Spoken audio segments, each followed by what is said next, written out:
Okay, hello. We're feeling so blessed right now to have someone who I consider family, someone who I absolutely adore, and somebody who I've had the privilege of working with more than once, and that is Kwame Kwei-Armah, yo.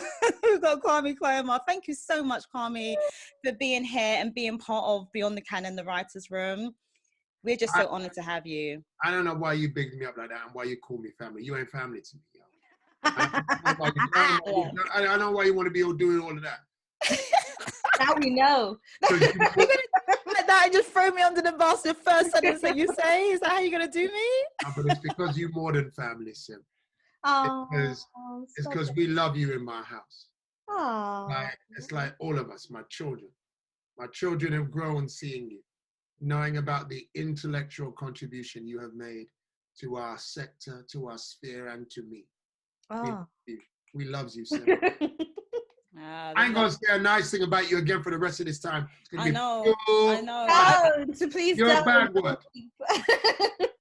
I'll take it. If it just happens once in this call, then I'll take it. It's been recorded, so you can always play it back, Sim. Delete. No, I'm overjoyed to be here. Thank you. Wonderful. Oh, thank you, Kwame. The love is there. So I've got the privilege of introducing Kwame. So Kwame Kwei-Armah is a British actor, playwright, director, and broadcaster. In 2018, he was made artistic director of the Young Vic Theatre, where he directed 12th Night and Tree. From 2011 to 2018, he was previously the artistic director of Baltimore Center Stage, where he directed Jazz, Marley, One Night in Miami, to name but a few. Other works as a director includes 12th Night and Comedy of Errors and Much Ado About Nothing, Detroit 67 by our girl Dominique, and others. I really want to jump to your playwriting credits because there's so much. Kwame's done so much. So I'm going to try and condense this down as best as I can. As a playwright, his credits include obviously Tree, One Love, Beneath Us Place, Amina's Kitchen, Fix Up, Statement of Regret, Let There Be Love, and Seize the Day. Kwame Kwei-Armah was the artistic director for the Festival of Black Arts and Culture in Senegal in 2010. He has served on the boards of the National Theatre, Tricycle Theatre, and Theatre Communications Group. And Kwame was the Chancellor of the University of the Arts, London, from 2010 to 2015. And in 2012 was awarded an OBE for services to drama. Wow. That's not even half of it, by the way. I had to really condense that down. I wanted to go on mute. I was like, I don't want to hear this about me. No, it's amazing. It's a lot. I actually feel sad for Sim because she had to read so much. Sim, do you need an energy drink before we get started again? Because that was... I'm going to just take a sip of tea right now. That is so... I'm liking this vibe. I need an energy sip. You have everybody for an energy sip. I want to step up my game with you two. Trust me. Kwame, we're so happy to have you here. I mean, honestly, it is an absolute pleasure. Do you know what? I will tell you one thing. So you are probably to Sim what Sim is to me. And I have heard the story of how you have met Sim like 100 times. I was just telling Sim that I actually feel like I was there. Like it's been said so many times, it lives in a corner of my brain. Like you're thinking, remember that time when we met Kwame Saru? I wasn't there. But I wanted to ask you, what were you doing in South Africa when you met Sim? Because she's never told me that. Oh, actually, here's something that's quite interesting, actually. The Young Vic under David Land sent me out to South Africa to write an article for The Guardian about, what's the company that you Portobello. Portobello, Isango Portobello. Mm-hmm. And so, and so I walked into the rehearsal room and she was there and we just vibrated. And I've never forgotten it. And it's one of the blessings. It's one of the blessings that Young Vic gave to me without even knowing it. Same here. Just to piggyback on that, I remember, Conrad, I don't know if you remember this, but this really stayed with me. we were all having a meal, and I believe it was a Thai restaurant, and we were all having a meal, and, you know, Bolahan and myself were both sent out to South Africa, Cape Town, to be assistant directors on the play Magic Flute and Christmas Carol. And Kwame said to me, okay, I'm definitely paraphrasing here, but Kwame said to me, okay, you're here, you're getting this experience, fantastic. How are you going to use this experience when you get back? And then he also said, oh, what was it? You said something along the lines of, what's the similarities? What are the similarities that you're finding about being in South Africa and compared to living in London? And those two questions really stayed with me, because I think at the time you can get so caught up in the process. You can get so caught up in terms of what you're experiencing in the present that you don't really look to the future. And at that present moment in time, you allowed me to really look into the future. And also you allowed me to be reflective and to really ask the question, because I was a little troubled out there to say the least, you know. And I think that conversation for me was really the foundation that I needed to realize my purpose. It was the thing that anchored everything that I do now. So thank you so much for having that conversation with me. And you told me to call you, and I didn't call you, but we then met. You were like, call me, and I didn't call you, and because I had a South African number. And then when you saw me at the Young Vic, because they did the opening at the Young Vic, and obviously you were there, and you were like, why did you not call me? I remember that. You know, and that was the beginnings of us working together on the Black Play Archive, which we'll talk about. Well, good. If you're going to talk about that, I won't talk about it now, because I'm going to reciprocate on that vibe of dropping bombs that make things explode. I actually feel like that might be a specialty, Kwame, because I remember Sim did an ADF event at South Bank. And you came in, I think it was like during a lunch hour when you were in between rehearsals or whatever.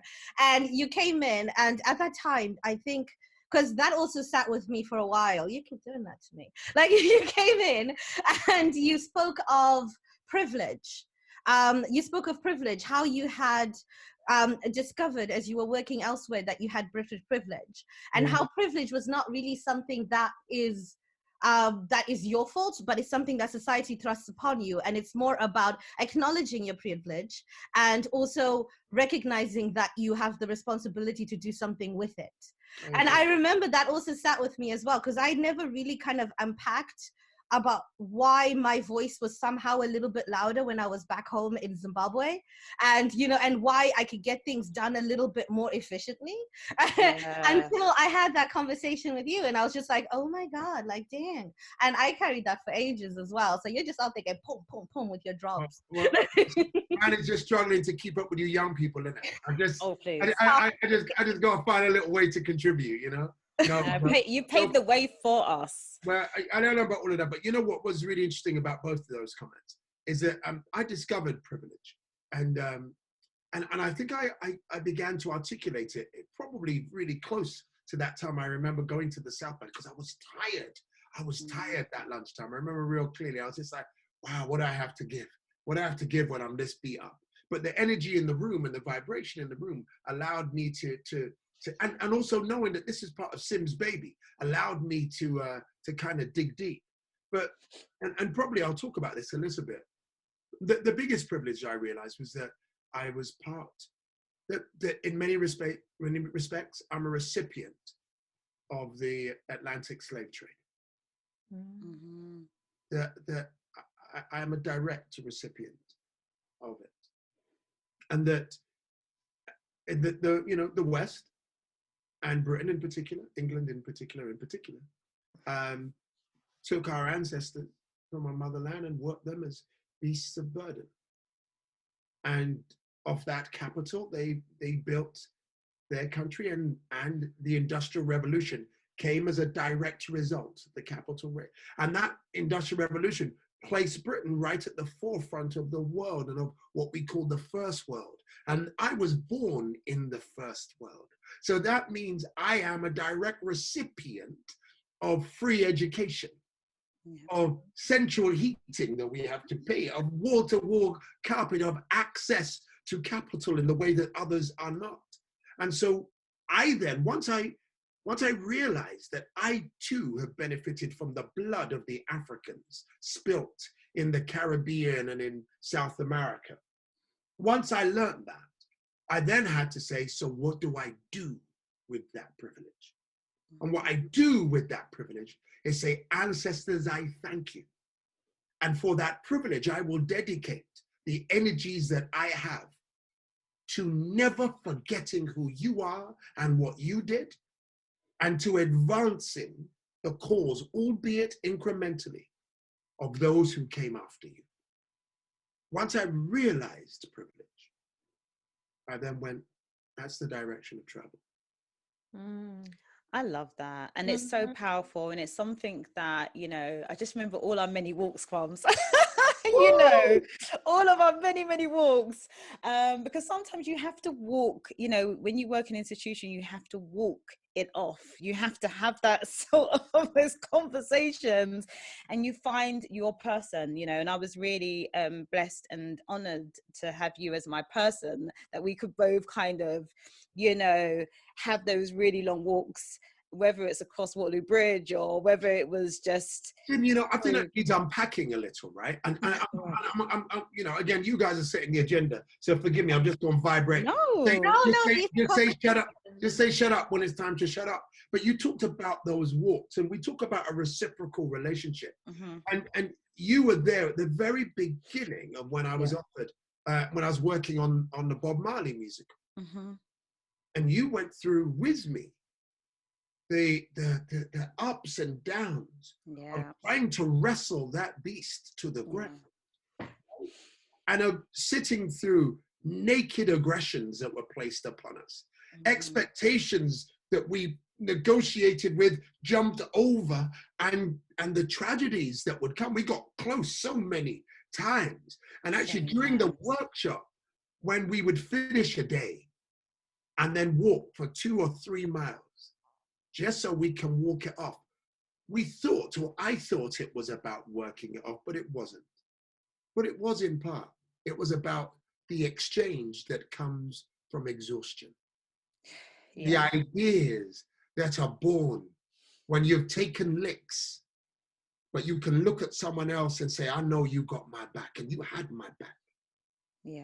As we would walk and walk off the oppression of the day, the upsets of the time, the pains of the moment, as we would walk, Sim, and negotiate with the frustrations through our tongues, our spirit, and our feet. Remember, you weren't even going in the direction sometimes I was going in, but you just walked with me for 2 miles till I got to 5 stations away from where I live.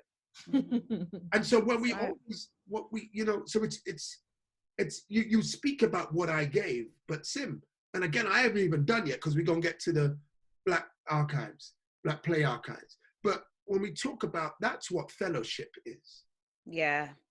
That's what artistic companionship is. And it may be for a moment or it may be for a season. We don't know the length of it. But those moments of seeing us, of you seeing me when I was down, of seeing me when I was being suppressed and oppressed. So as we negotiated, the times you took licks for me when we were trying to build the Black Play Archive. You know what? Let's talk about the Black. Let's talk about the Black Play Archive. Let's talk about the Black Play Archive because it's bittersweet for me, if I'm honest. It's completely bittersweet for me. It was our biggest achievement. And it was also, you talk about a fight, you know, we talk about a fight, we talk about the cost of us occupying these spaces. We talk about getting our just deserves, you know, getting, you know, I really think about how of an incredible program. I mean, I remember when you called me up. I remember that day when you called me up and you said, Sim, I've got this idea. And you said, you know, I've got this idea to create an archive, a Black play archive. And I want to know if you'd be interested in setting up the archive and running it, managing it. And no, I didn't say that. No. What did you say? I said, I wanted you to come and do the research. And I really why it's important to say research. Yes, you set it up. Yes, you managed it. But actually, you came in and did round research, the letters, the requests, the shouts, and said, can you look under your bed? Under your bed. And can you look in your cellar and in your lofts everywhere. But more importantly than that, Sim, and I'm sorry to cut in, and this is where your brilliance came into fore. That when I met you, I thought that we would find 50 plays.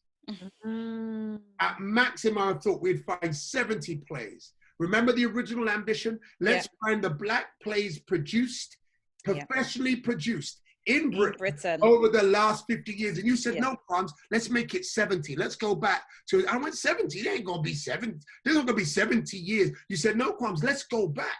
So don't forget the research, because the research part was mad in expanding the brief. And I'm going to go one step further. Sorry, I know you started to vibrate.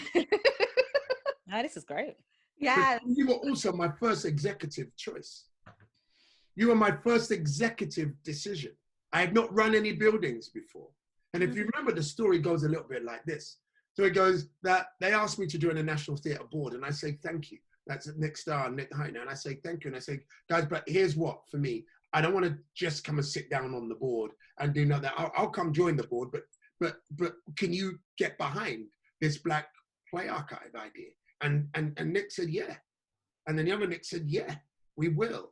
And they wrote the initial letters out to the people to say the advisory committee, so it could have National Theatre stamp on it. Mm-hmm. And then anyway, then they got some funding behind it, and they put some funding, and they went, great, so we'll help you to get this off the ground.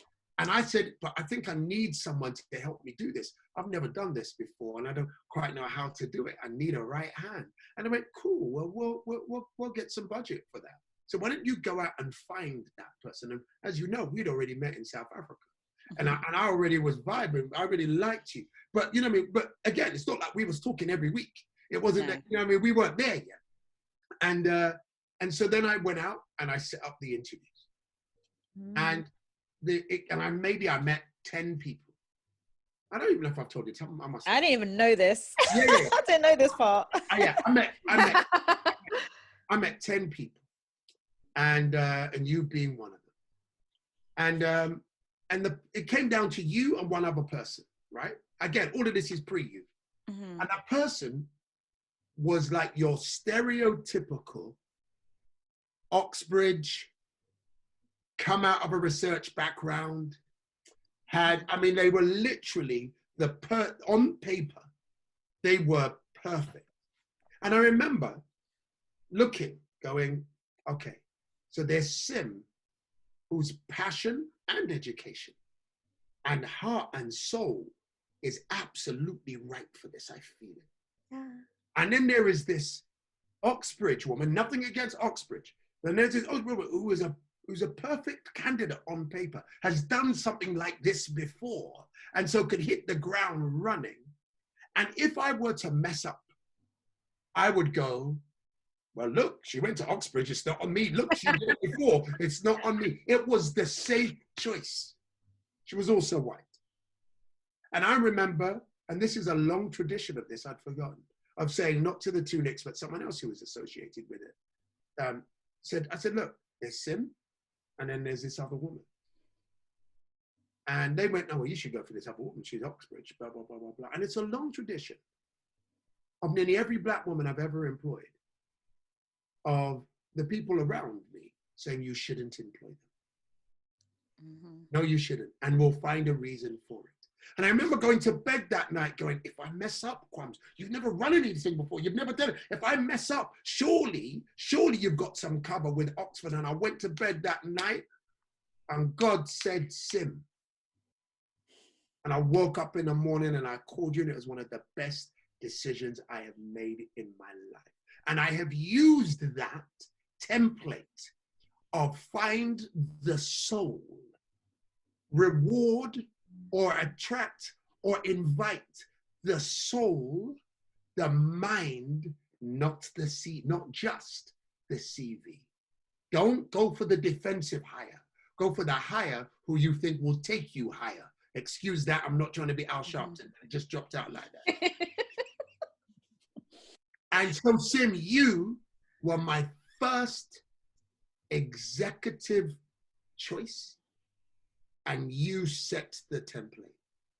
And I have to thank you for that. Wow, I didn't even know. And I'm actually happy that I didn't know that, but I'm glad I know now, because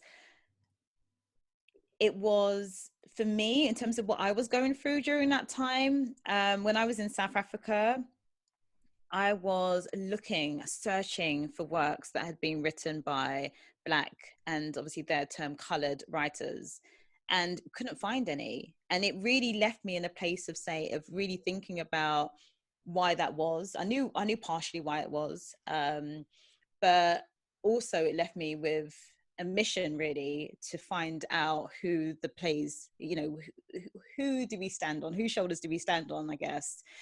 And so when I had received that phone call from you, it was so crazy to me, because I was like, I've been having the same thoughts as well about it. It couldn't have, the timing of it was absolutely perfect. And I've never been so excited, enthusiastic, passionate about a project. And it was the validation as well. It took me back to being at university, to be honest with you, and realizing that I hadn't come across any plays that had been written by anyone that looked like me. And it was a way for me to go on this journey to seeing myself in the industry that I so badly wanted to be a part of. So, and then with that came the responsibility of how do I share this with others? So I really thank you, because that definitely was the bedrock really that created all of the changes that you see now. All of the work that you see now was really due to having that knowledge base of all the over 400 plays that have been produced in Britain over the last 70 years. That you found. And let me tell you why. And I know it was bittersweet, because you had to go through a lot of licks internally. When people who were just trying to take me down at the time and figured that they would do so through you, who had issues with the project that we were going to do, had issues with Black male agency in particular, and then Black female agency. You went again through licks just in terms of your association with me, and I'll never forget all the days of my life, the friendship you demonstrated, and I don't just mean loyalty like you were loyal to me. You would tell me if I messed up, but a loyalty to the project, and a loyalty to what we were going through. And I tell you, I have one story to validate all that we went through, and you in particular. Is that just before getting on this Zoom, I went to Google to be reminded of a play, and the first thing that came up was the Black British Play Archive. And there was a synopsis of the play and a recording of the play. Some people are now jumping to doing monologues and stuff. And Sim, we were shooting it. We were playing with the form then. Yeah. And that was how much, 15 years ago of working out. Do you remember when we shot the first video? All we said was, look, I just want it to feel midway between a rehearsal and a play. It can't be the real thing, because who's got it? But, and remember, Sim, you got it together. We shot those plays, 15 minutes of those plays, and what we couldn't shoot, we recorded extras. Right. They exist now. 20 minutes ago, was a recipient of the work we put down back in the day. So as much pain as you went through for that, as much as it has rewarded you in terms of the work that you have explored, and then by default, the value that we have got out of this work because of your investment. I'm going to be selfish. Just I could go online right now and there it was. All praises. Yeah. Yeah. And I wonder how you feel. So I've got a question for you, Kwame, about the Black Play Archive, because for me, the bitter side of the sweet, we know the sweet side. So now let's talk about the bitter side. I feel that it ended prematurely. I feel that the unfortunate side of it is that we never got to celebrate it. We never got that launch. We never got, people coming in and us, having that moment to shine a light on all of the writers, to shine a light on all of the plays, and to shine a light on the process as well. And to also honor the team of Black artistic leaders who also fed into some of the decision-making process in regards to the 10 videos, the 10 plays that we decided to video record. And we didn't get to do all 10, but we got to do, I think, 3 or 4. So what's your hopes for the future for it? Because obviously now we're all doing our own thing, right? I'm no longer at the National Theatre Studio. I'm kind of long left the National Theatre Studio, and you taken over buildings and taken over, just taken over basically just spaces and doing such an incredible job as you've always done. But what's your hopes for the Black Play Archive? Well, first of all, I'd say I have a real problem with my brain.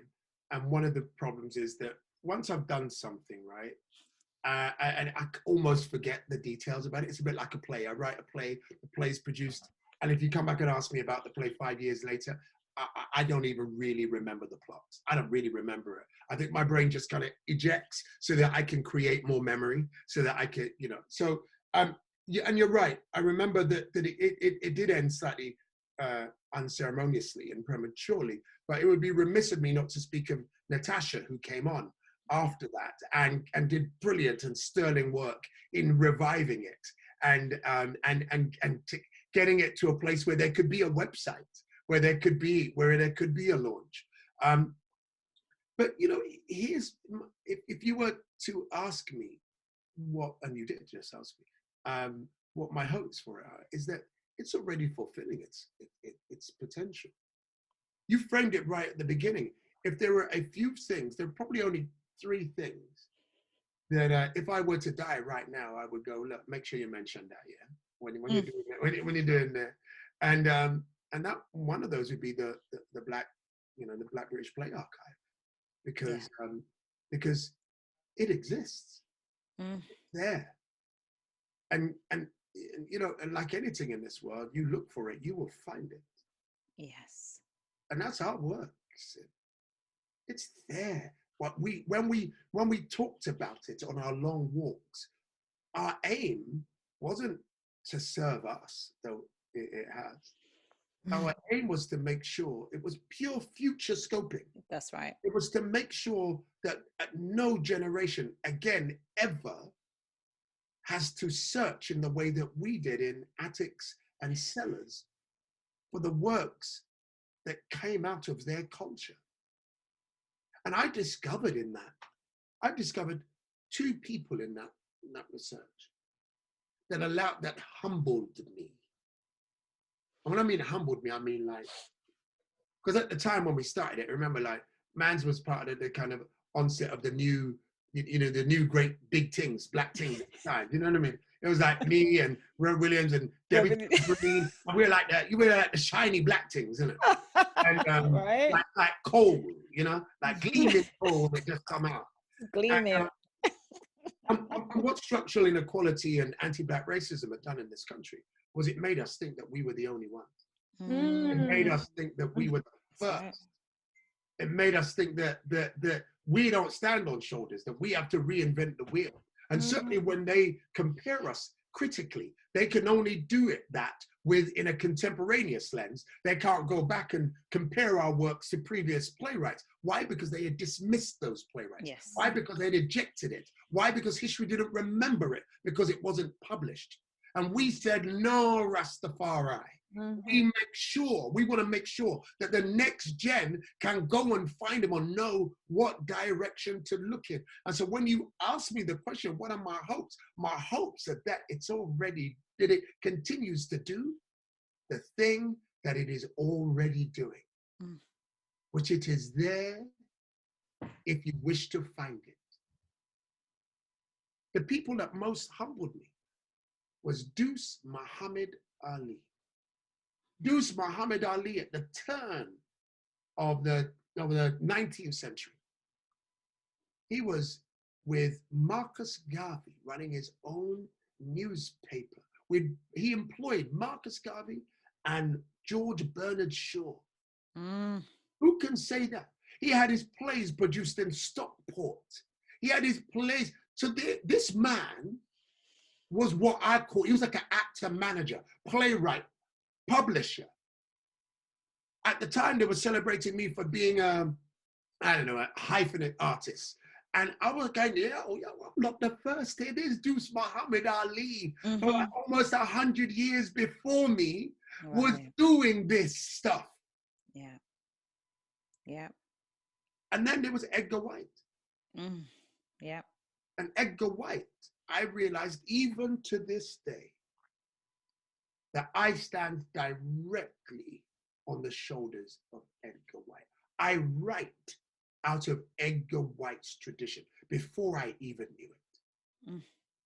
A universal consciousness that even when I go back now and I look at his plays, I go, I would want to write that play. Yeah. Oh, mine is but a vibration upon that vibration. And yes, I sit and I talk about August Wilson, but August Wilson was the gleaming light at the top of the hill. Edgar White was the one that was in my community. Yes. And yet no one was celebrating. Very few were declaring his genius. How many were out there saying, look in that direction? Yeah.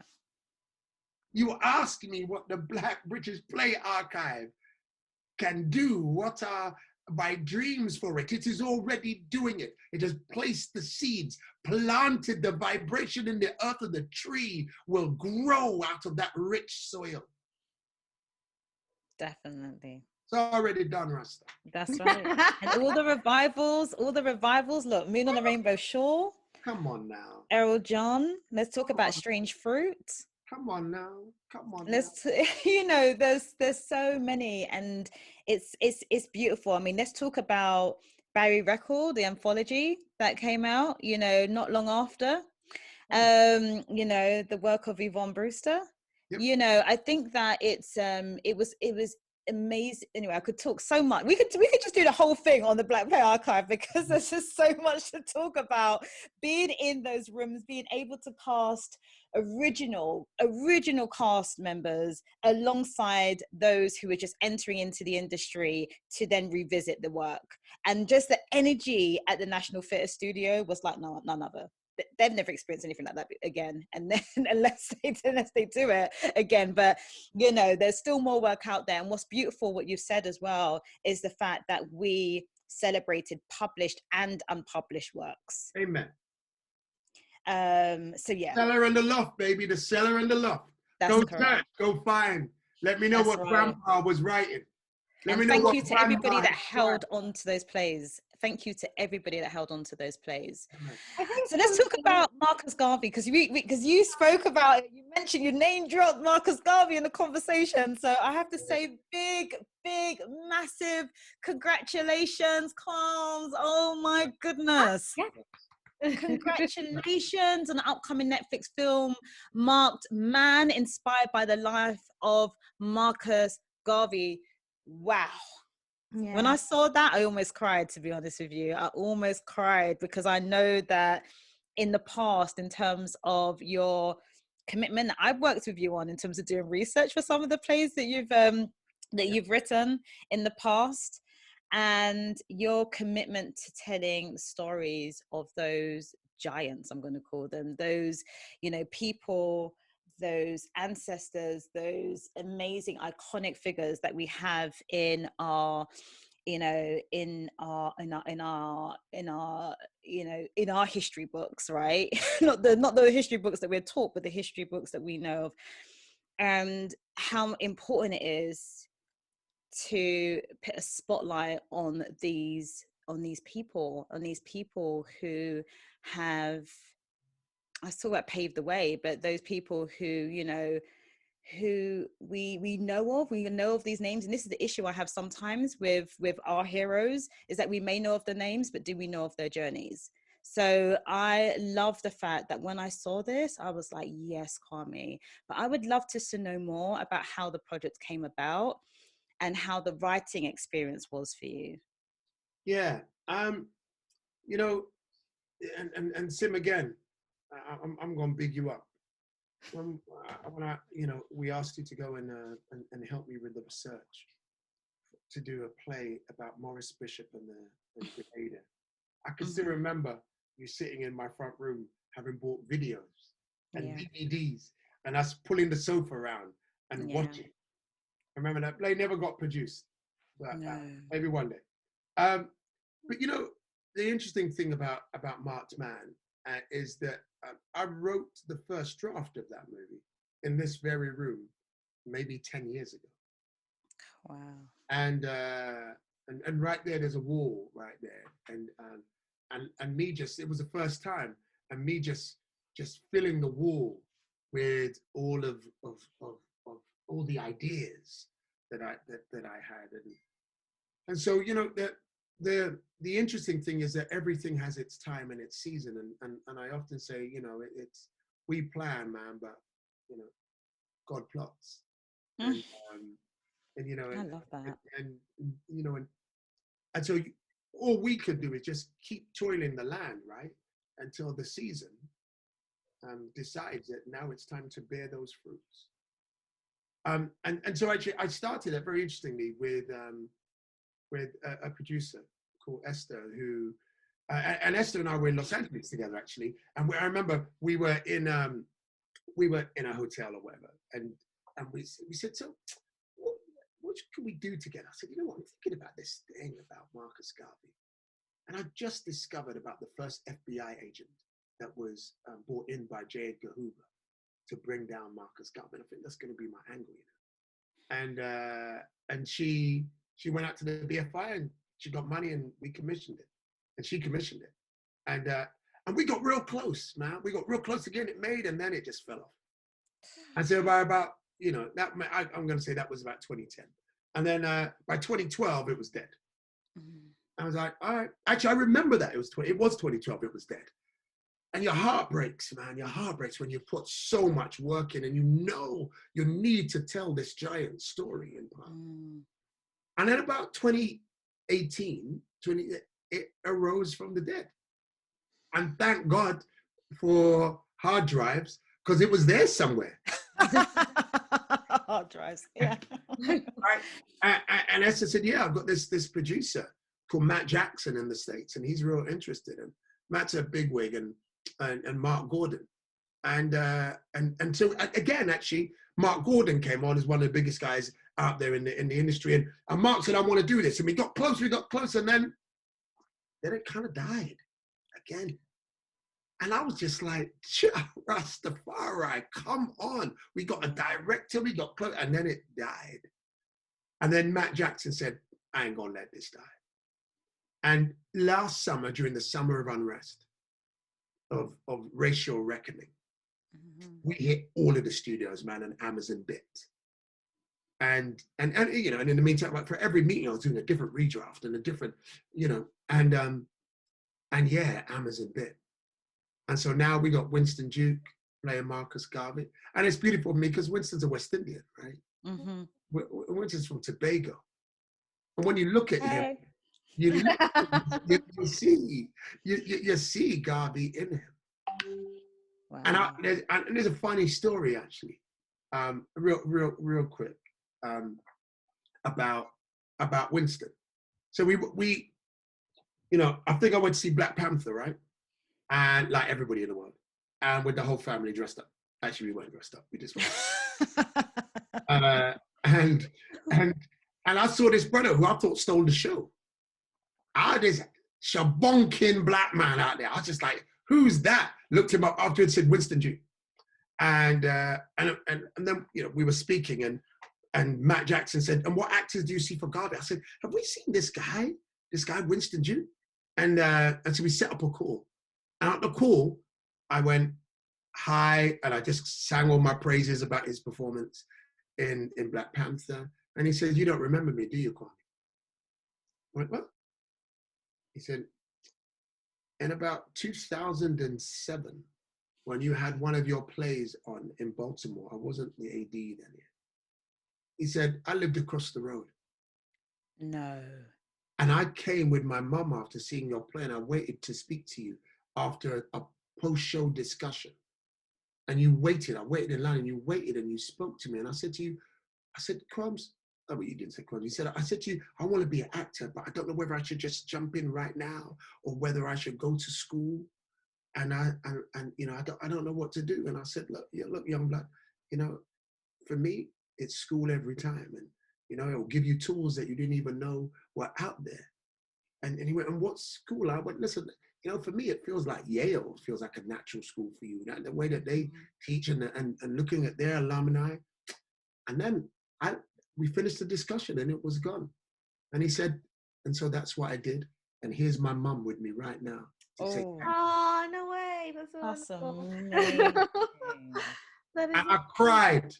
I cried. Nice. Because you don't know who you're speaking to. You don't know who they or what they will become. Exactly. You don't know when your paths will cross, and when one day the word of wisdom that you may drop upon them, they will reciprocate tenfold. Yeah. That's incredible. Amazing. Be nice to everyone, young.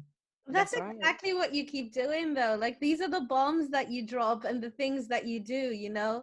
I was listening to you guys talking about the Black Play Archive and the work that you put in and the hardships and the celebrations and your hopes for it.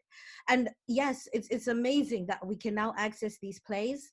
But one of the things that I absolutely love about your work is the sense of, I don't know, roots it has installed in like me and people like me. We fight for this work and we fight for these shoulders and, you know, we fight for these sort of ripple effects and we have ownership of them. That is so phenomenal. And it actually does, like, the story is beautiful and wonderful that you're talking about, Kwame, but it doesn't even surprise me at all at this point now. It actually feels like very much a natural progression. Your work and the work that you both are doing and have been doing has led to incredible conversations I have with people my age and people who are like, you know, where I'm at, and they're like, oh, and then I heard Kwame, and oh, then Sim said, and then I read this, and all of this ripple effect. Honestly, it's really wonderful to see, and even more wonderful to own. It is really, it's just a spectacular thing. And I don't know, man, like, yeah, I think very much, yeah, whatever it is that you were hoping for, I think we are very much living smack dab in the middle of it. And that is really wonderful. Bless. Really. Bless. And I'm not even Winston Duke yet, so. Soon come. Soon come. That's right. Soon come, my Zim sister. That's right. I don't even doubt it at all. I mean, honestly, I have shoulders of giants I'm stepping on. I'm hearing golds and Donmar, like drop bombs being dropped all around me. Honestly, greatness is ours to take. You know what's beautiful, right? What's really beautiful, and Sim, I hope you don't mind me framing it in this way, but when I met Sim, the power dynamic was very different. I was established playwright or whatever I was, and Sim was my, first of all, assistant, then partner, then kind of co-facilitator, and now she's my peer and my equal. And in many respects, sometimes my superior. It's so funny because I never ever looked at it that way. And you know what it is? It's because I have, and I don't know whether it's right or wrong, if I'm honest, but I don't see people in terms of, I think it's the way I've been raised. You know, my mum raised us as not identifying with any class. You know, we were classless. Like we were just, we didn't attribute anything to, you know, these kind of conventions or rules or whatever the case may be. And so I've always seen us, and at the time, obviously, I was doing work as well, my own right, but equally because of the conversations, and I think that's just really down to how we communicated back then. Yeah. You know what? And I hear you, Sim. Right? I hear you a little bit on that. Right? But I also think it would be wrong for the outside world to meet our story as if we were meeting as equals, right? Because the world was not seeing it that way. That's why you were getting some of the licks that I wasn't getting, right? Because they felt that they could get to you when they couldn't get to me. Right. What's very important for the world to hear is that I may have been inviting you in to join me on something, but your road traveled is so far, you have traveled so far, that you are now an absolute equal. You are an absolute peer in the eyes of the world, not in our eyes, you know, because in our eyes, I never see nothing anyway, right? It's just like, if you're of the right mind, then we the same. But in the eyes of the world, and the world actually needs to acknowledge your journey traveled, that the pathway, the speed of which you have burnt the rubber on the road, the way that you have moved into a position of global leadership. Let's never not underline that, so that the next generation can go, okay, I too can travel, I can cover that much track. And the tool is that for you, you never see the track. You ain't seen the path that you've left behind. You only see the road that's in front. But that's your tool. But for those looking outside, let's acknowledge your journey travels.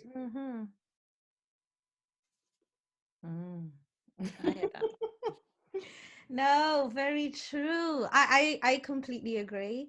I definitely think that you know, even for me personally, like my journey and the journey that I've taken since having met you, Sim, is essentially of that. Like Saru of, like, you know, 4 or 5 years ago, before she met you, is completely different to the Saru of now. Not necessarily with regards to how we've always been. We've always been Saru and Sim, the way we communicate, the way we engage, but just where I sit in the world, and also the journey that I have and the journey that other people perceive me of is completely different. And I think that's really important. I mean, that's the whole point of passing the baton anyway. It's a journey. There has to be some forward movement in everything that we're doing. We have to be pushing and soldiering and leading the narrative forward. And in that way, journeys have to be had. And in that way, here's where I'm going to agree with you, Saru, and agree with you, Sim. That I never really had a baton to pass on because you was doing your own thing. Right? It wasn't like, hey, here's me, and now let me hand it over to Sim, right? It wasn't that. But what it was come hold my hand. Oh, that's nice. Come hold my hand on this journey as we walk. And of course, in this day and age, you can't hold hand without putting on some extra antibacterial. Some gloves, an apron, and a mask. You know, there's some added. But it's like I now, the invitation, for instance, the book that we're doing, that wasn't, that was the opposite way. Sim went, I've got this idea for a book. And I said, Tim, can I hold your hand on it? Oh yeah, because I really like that. It's about hand holding. It is about companionship. Exactly. And I think that that's also, look, it's undeniable that hand holding that Kwame, you know, when Kwame sort of reached out his hand and said, come on this journey, that has definitely played such a significant, probably the most significant moment in my whole entire life, right?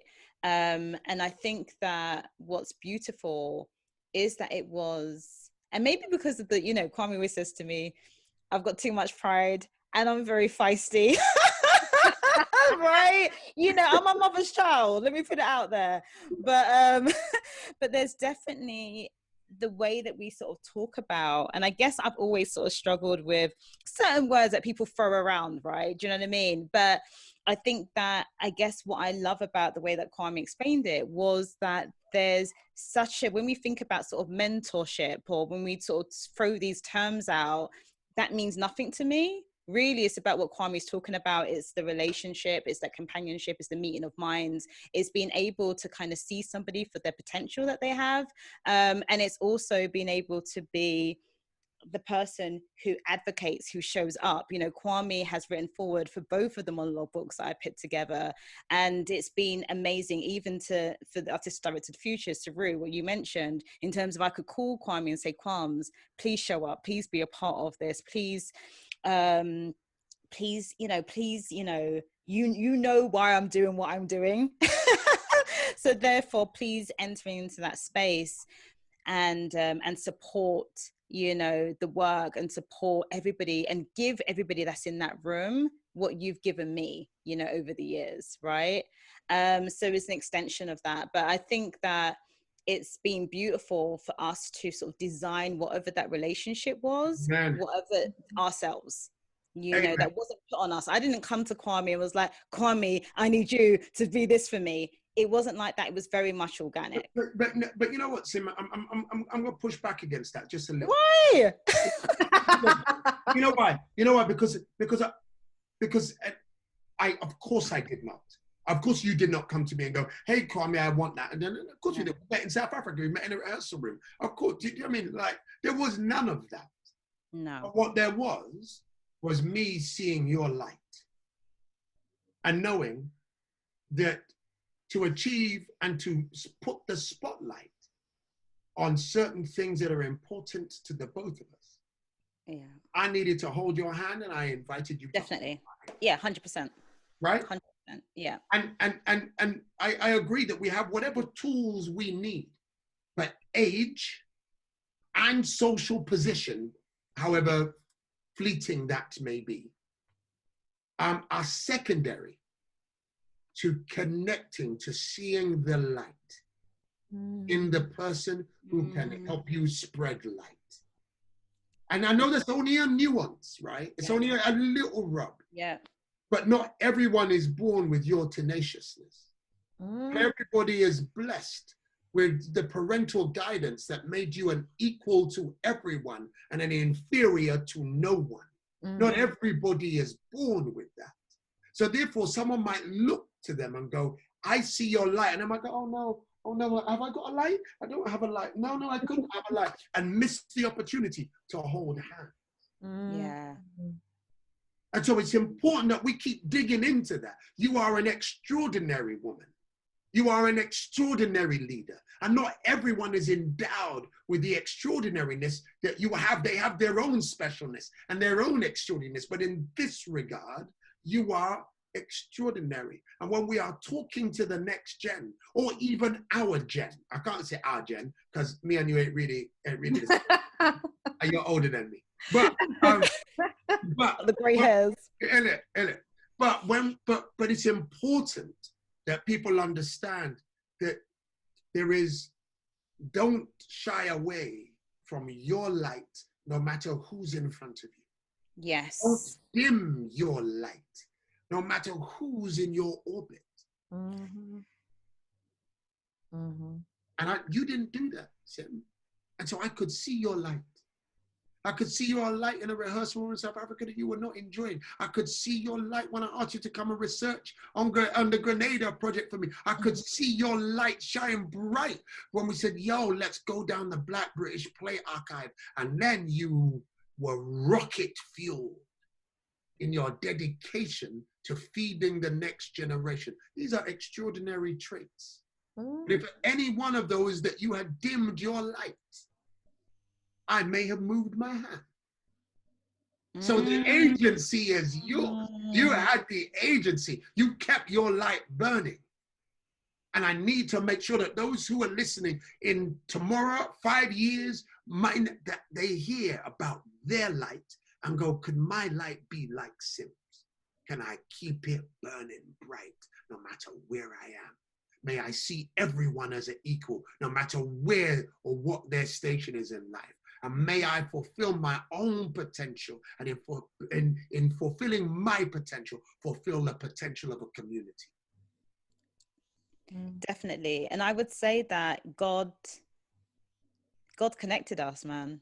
Amen. Because let me tell you, no one else could hold my hand like Kwame could hold my hand. And there were times where there were tears and I needed that hand. I needed somebody who recognized, who again, didn't say, actually, take a different tactic, you know what I mean? You dim your light a little bit when you go into those spaces, you know, that was never part of the conversation. So I really appreciate the fact that I know God knew what he was doing when he connected us in South Africa as well. It's really strange to me that we never met in London first. We met in South Africa, and there has to be a reason for that as well. But you know what? We need to, because this is the first time we've ever had this conversation. I know. And I'm loving it. So you're really getting such a real conversation, guys, as we unpacking and trying to make sense of this union, right? And it's the first time that the first time that we're attaching particular words to it. It's the first time that we are trying to find a way to communicate, you know, what made this union, this working relationship, this us as a family, what made it feel so unique and so special, so sacred, but also it's so necessary in order for us to do the work that we've done. You know what I mean? Like, I think that, you know, and the work that we will continue to do. And the work that we will continue to do, 100%. Yes. Woo. Amazing. Okay, so Kwame, I want to ask a question. I mean, you are in film and you are also in theater, and I don't know, I produce film and theater, but I film, and I've been having conversations lately where your name just keeps popping up, you know, like I'd be talking to somebody and they'll be like, oh yes, and then I've been working on this thing at the BFI with Kwame, and then I'm like, goodness, he's everywhere. But I mean, with the pandemic and the way that it is like right now and has been in 2020, I mean, do you lean towards film more now, or are you sort of still hopeful for theater for the future, or do you have any idea of how you think it will move forward? I think anybody who tells you that they know what's going to happen tomorrow, don't eat food at them. Don't eat food at their house. You can't trust them. But all we can have are ideas and hunches and instincts. So let me tell you about my instincts. My instinct is that theatre cannot die because we are programmed to want to see ourselves reflected in 3 dimensions. We are so designed to wish to have a little bit of a distance, but not too much of a distance between our refraction and ourselves. And so the idea of that somehow we will be, that somehow that we will not have the need for this thing because we've got access to streamers doesn't exist for me. But what I do think is that theatre will have to accelerate, and is accelerating, its relationship with the digital form. And that doesn't just mean putting a camera in the back of an auditorium, or even having 4 cameras moving around. We're going to have to really innovate, and we're going to have to innovate not just for our survival, but we're going to have to innovate in the digital sphere because we need access. We need people across the world to have access to the thing that we do, and then invite them through that digital output into our citadels. So to answer your first question, I've always been writing. No matter in the film and television space, when I was writing when I was at Baltimore before that, and now, and so there is no, because of the pandemic, I'm investing in film. No, I have continually, I've continually invested in my anti-disciplinary self. That wherever the idea fits best, whatever form it fits best. It might be a podcast, it might be a TV, it might be a piece of XR, it might be a bit of live theatre, it might be wherever that lands. I'm going to toil that land. Nice. So, Kwame, let's talk about, because one of the questions I've never asked you, I don't believe I have asked you. And don't do it in public. I'm doing everything in public right now. Do you know what I mean? Like, seriously, I'm really using this opportunity. Right, okay, what can I ask Kwame? What do I not know? I didn't know about the interview. I didn't know I was in no interview. I didn't know I was in no competition. I wouldn't have done it. I just thought I had one conversation. I thought Kwame woke up that day, thought of me and said, look, dude, let's do this. That's what I thought when it came to the Black Play Archive. But anyway. I did. I thought of you first, and then I went on a long road to just make sure that that first thought was the right thought. Right, right. Okay. So I really want to just understand how you, and this is for people who are aspiring artistic directors or that they are already in an artistic director position, and how they navigate and I guess negotiate still being an artist. That how do you get that balance between, if there is such things as balance, they're probably not, but how are you able to occupy both of those spaces, and how, because I feel like you've had that experience both when you were working at Baltimore Center Stage and now that you're at the Young Vic as well. And I think it's really important that you do keep your identity, and your identity doesn't become the institution alone, even though you are the ambassador, of course, of the institution. But I'd love to hear your thoughts on that. Yeah. I mean, I describe myself as a generative, interpretive, and curatorial artist. And all three of those wash the hand of the other. And of course, I can be those specific times of the day. But all three of them, in a day, my brain will go, oh, I want to produce that play. Oh, I really want to write that. Oh, I want to dance with that writer to help develop or maybe direct that. It does that throughout the day.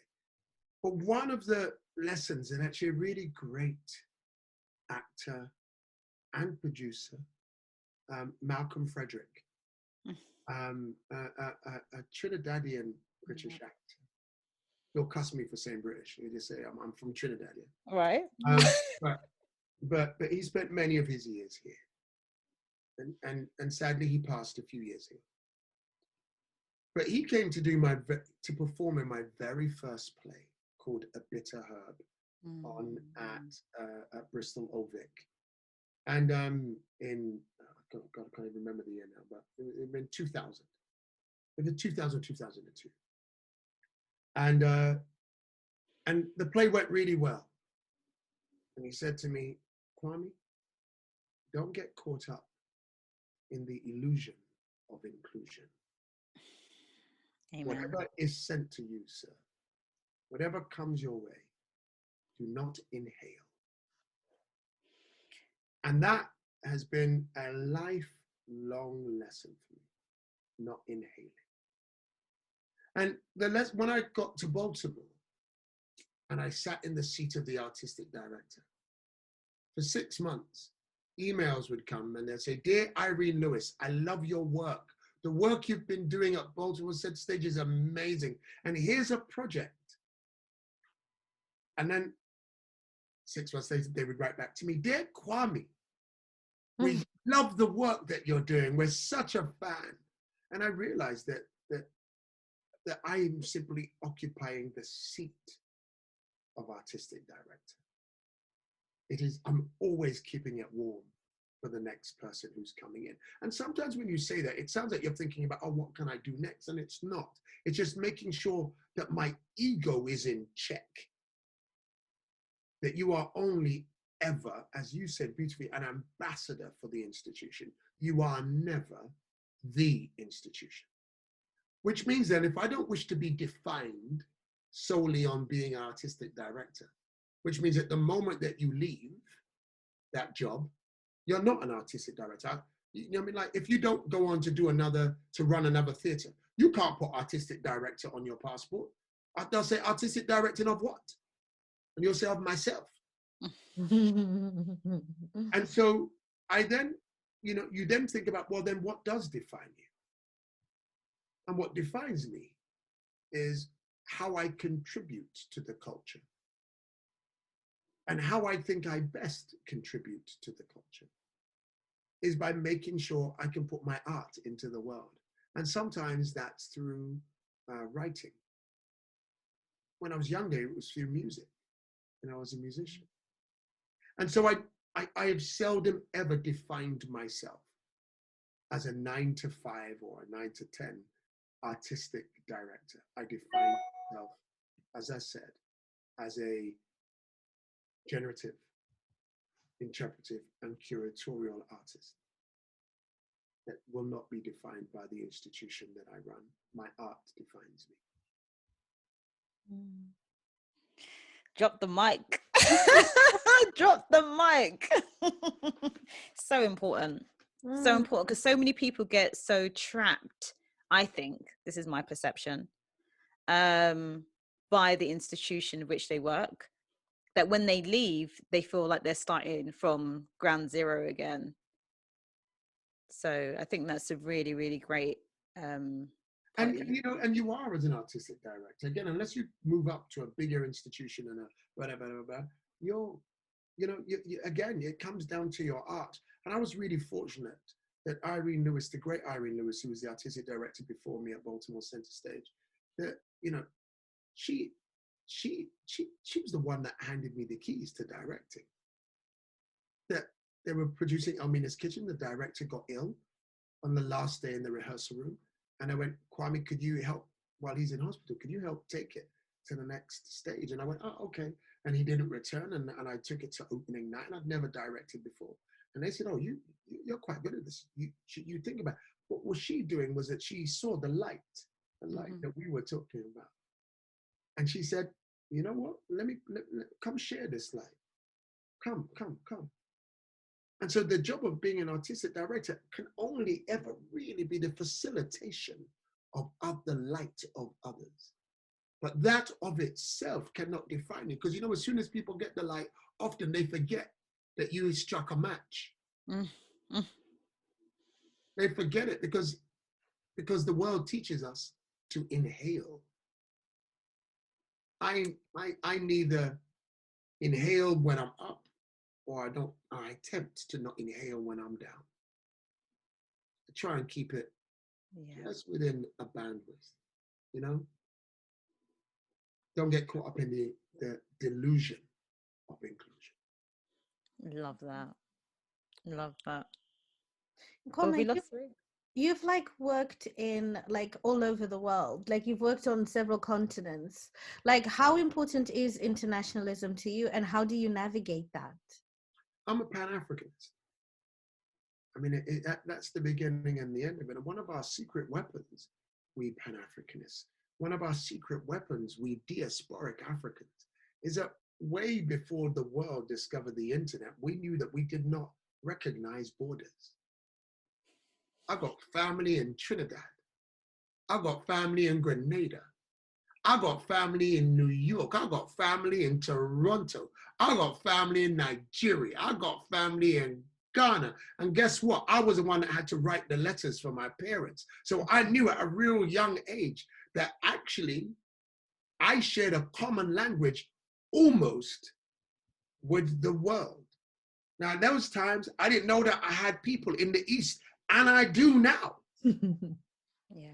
And so actually, I did a TV thing the other day for some First Nation folk in Australia. And I had to get up at 4 o'clock in the morning, you know, just to go live. I was just like, what? But it was beautiful to understand that we just had a shared language. A language, actually, that people born half a mile up the road from me sometimes may not share if they don't have the same cultural experience that I have. So that's a long way round of saying, I don't even recognize internationalism. I just don't know borders. I respect them because of my passport, but I don't know borders. I just go, hey, we speak the same language. Ha, where are you located presently? Oh, Zimbabwe, cool. Where are you located at the moment? Oh, Rio. Cool. Yeah. Let's just talk, innit? Yeah. Yeah. Oh my gosh, I can so relate to that. So I really want to hear. So we hear about like a lot of writers and the lengths they go to, and sort of their personal journeys that they've taken to tell a story. And I would love to hear about an unexpected research and development process that you've gone on, that you've experienced when you were writing one of your plays. Hey, that's a question I've never been asked before. And thank you. I like process questions because they make you think, right? You know what? So I'm going to go back to the project that we worked on together on the piece on Grenada for the National Theatre. It's so interesting, actually. That was the first commission I ever took. I normally, before that, I never took commissions. I only ever just wrote the play and said, I'm going to send it to you, and if you like it, off you go. But that one I took a commission. And I took the commission actually to fund my research. And just a little bit of backstory. My parents are from the West Indian island of Grenada. And there was a quote unquote strongman leader called Eric Gary. And Eric Gary was usurped in a velvet revolution. No blood was spilt by the New Jewel movement. And that was, led by Maurice Bishop and Bernard Cord. And I was about 16, my first year at college. And I was called out of my class by my lecturer. She said, your parents are from Grenada, aren't they? And I said, yeah. She said, I think you probably want to go home right now. Grenada's just been invaded by America. I was just like, what? And I dashed home, and I could hear, as my father was speaking to his sister, I could hear the machine guns going off in the background. Anyway, cut a long story short, Bernard Cord was convicted at the end of killing Maurice Bishop. Maurice Bishop, they were both prime ministers, and Bernard Cord, was accused of killing him in an American court and sentenced to life. In my household, however, Maurice Bishop was a hero, and Bernard Cord was the devil. When I started to write the play, I realized I had to speak to Bernard Cord. But to speak to Bernard Cord, I had to go and see him in prison. Yeah. And I remember flying over to Grenada. It took a lot of hustling and through people that knew him. And they said I could go in, I could speak to him, but I was not allowed to have a pen. I was not allowed to have paper. So in my brain, I was just like, how the hell am I going to remember anything? And everything he said, I just kept repeating it in my brain. And I walked into the prison, and if you imagine, I felt I was going in to see this demigod, this evil being. And I went into the room, and he and I spoke for 6 hours. And at the end, I left wishing he were my uncle. I was like, why didn't I have a role model like that in my life? Why didn't I have an intellectual giant like that around me? Why not? And literally, he was brilliant because he'd obviously done his research. And he was telling me when he lived 2 roads away from where I was born.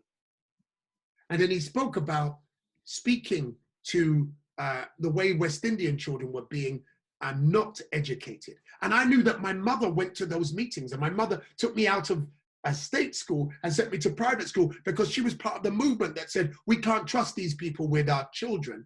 And so, do you know what? If I pay for it, then at least they can give me account for my pounds to my face. I was really, after I met him, I walked out of the cell where we were having the meeting. And I was introduced to several of those who contributed to the uprising, to the rebellion, to the deaths. And he walked out and he introduced me. He said, this is Kwame Kwei-Armah. He's Grenadian. He's like the Lewis Hamilton of drama. Lewis Hamilton is I'll never forget it. And there were all of these characters that I read that were part of the assassination, that were part of and it messed with my head. And I walked for about 10 miles from the prison to my hotel, because I couldn't put these two things together. My hate for him almost when I walked in, and my admiration for him on my way out. And I was like, have I been manipulated? But do you know when you've been manipulated?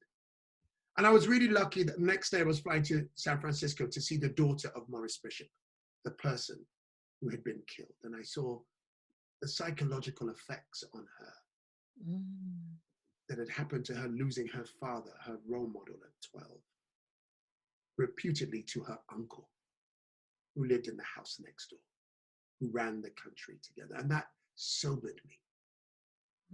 But it meant that I came home and I never wrote a play that anyone bought. I couldn't find the way. I thought I found the way, but I never did. Oh my God, you're taking me way back to that project. You know, we definitely need to circle back to that and make it happen. There was just so much research that was involved, and that's the first time I think I've heard you. I think I remember you saying you did the interview and you went, but hearing it again maybe has just illuminated it in my mind. So it was deep. Yeah. So really, that was a process. Yes. Story that wasn't successful. that wasn't successful. But none the same, the process of researching, of interviewing, of meeting the subjects that you wish to talk about, and being controlled by that. And then having to come back and put pen to paper in a way that could be convincing to others, in a way that is one that I didn't win. I just didn't win that battle. Oh my God, there's so many questions that are running through my mind, but I know we have to move on. And so please come back, Kwame, because we've got so many more questions that we have here that we haven't even touched on yet. So we definitely have to do this again. And I'm just thoroughly and just enjoying this conversation. I just don't want it to end, but it has to. So we need to move on to the next part. And this part, we absolutely love doing with our writers because it's the way to pay homage to others, right? And so we ask all of the writers that come on Beyond the Canon, the writers' room, to tell us 3 plays that they wish they would have read before they enter the professional industry. So I'm going to hand over to you, and it doesn't matter when they were written, but just 3 plays that basically were transformative in some ways or influenced you as a writer or as an artist or as a leader. So over to you, Kwams. I think it's real hard because I'm so old that I can't remember. Oh, please. I'm gonna call out my mentor at a distance, August Wilson, and I think Joe Turner's Come and Gone is gonna be right there.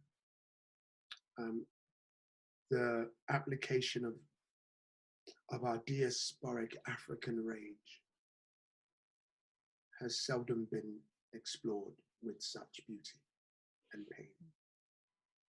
Yeah. I'm going to go for Edgar White's Lament for Rastafari, a piece that takes place in Africa, the Caribbean, and New York, London and New York. Brothers writing high-end poetry. High-end, and I don't mean poetry as in rhymes, I mean in terms of talking to the soul. And then I'm going to go James Baldwin, Blues for Mr. Charlie.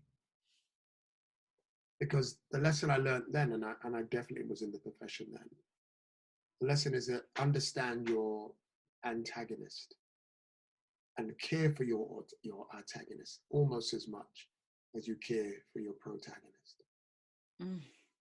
Know them. Love every one of them despite their flaws. Find their flaws and write through their flaws. Because that way you create 3-dimensional characters where it's just not black and white, but multiple shades of grey. 3 superb recommendations. Please, if you don't know any of those plays, please go out and find them, read them, and tell us what you think. Thank you so much, Kwame. We've just got one little thing that we like to do with all of our writers, and this is just a speed lightning round. Right. So basically, you've got 10 seconds to answer the questions, and you can only answer with one word or one sentence. So you can put on the phone for me on Zoom with me for an hour and a half. You think I'm capable of such things? One word, one sentence? Oh my God. You know what? Every writer has said that. Like, every writer's broken the rules. Like, I don't know what to be fair, we are asking writers. I feel it's an oxymoron in its actual kind of ambition. Comes with the trade. Yeah, right? Like asking for what, like a 4x4 mini. So we're going to be really quick. All right. So are you ready, Combs? I'm ready. I'm going to try. All right. Let's go. All right. Question number 1. What do you like to do in your spare time? Go in my sauna. Ooh. My infrared, cheap ass, 200-pound sauna. Woo! The best play you've ever written?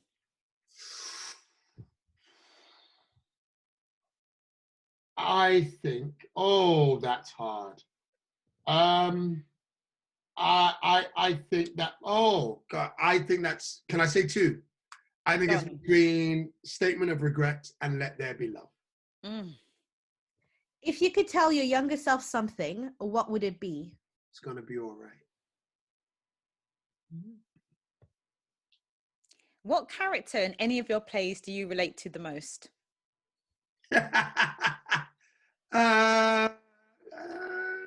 Do I relate to the most? Wow, I've got to be quick. I'm just going to go with the first thing that comes in my mind. Digger in Elmina's kitchen. What is the best money you ever spent as a writer? Buying a laptop. 2 favorite Black dramaturgs. It's going to be it's going to be Ola, and it's going to be from here, and it's going to be actually it's going to be Hana Sharif. What one thing makes for a good story? Love it.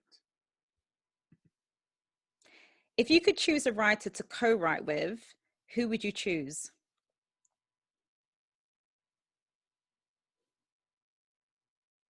Spike Lee. Name 2 of the greatest greatest Black playwrights of all time. It's gonna be Edgar White, and it's gonna be Debbie Tucker Green. Okay, fantastic. And then name 2 of the best Black films ever. Woo! Malcolm X. That's really hard. Malcolm X and Black Orpheus. Okay. What TV show are you obsessed with right now? Call My Agent. And last but not least, what is the last play that you've read? That I've read? What's the last play that I've read? Dancing with Shadows by Chino Obim. All right, that's it. Thanks, Kwame. Oh my goodness, that was so good. You managed it. If you were to ask me them again, I might give you completely different answers. But that is very fair. Thank you so much for joining us. Anytime with you, Sim, it's good time. Oh my God, much love to you. Thank you. And you can get some rest now, Kwame. Nothing but love. Nothing but love. So much love. I can, we've been speaking about light, but I can see your light even through the 2 dimensions of Zoom.